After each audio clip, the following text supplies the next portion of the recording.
Sir parents meeting முடிஞ்சிருச்சு, என் பையனை வீட்டுக்கு கூப்பிட்டுட்டு போறேன் சார். வாங்கம்மா, என்ன கிளாஸ்மா? நாங்களா சார்? நாங்க மிடில் கிளாஸ் தான் சார். மிடில் கிளாஸா? உங்க பையன் என்ன கிளாஸ்னு கேட்டமா? ஏன் சார், நான் மிடில் கிளாஸ்னா என் பையன் மட்டும் என்ன ஹை கிளாஸா? அவனும் மிடில் கிளாஸ் தானே சார். ஐயோ கடவுளே.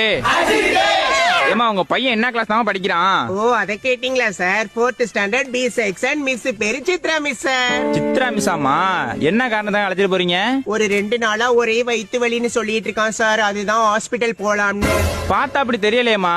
ஏன் சார், வயித்து வலிய பார்த்தா எப்படி சார் தெரியும்? அது வயித்துக்குள்ள இருக்கு. கண்ணா, உனக்கு வயித்து வலி தானடா தங்கம்? ஆமாமா. பாருங்க சார். ஏமா பையன் பேர் என்னமா? சார், என் பையன் பேரு ஜீவன் சார். இவனுக்கு ஒரு தம்பி இருக்கான், அவன் சஞ்சய் வீட்ல இருக்கான் சார். இந்த பையனோட அம்மா தானே நீங்க? என்ன சார் கேள்வி இது? பார்த்தாலே தெரியலையா? முகச்சாடையிலேயே தெரியல. எச்எம்ட்ட சொல்லிட்டு போங்கம்மா. சரி சார், சொல்லிட்டு போறோம். என்னடா பெரிய சிபிஐ கணக்குல கேள்வி கேக்குறாங்க, வா போலாம்.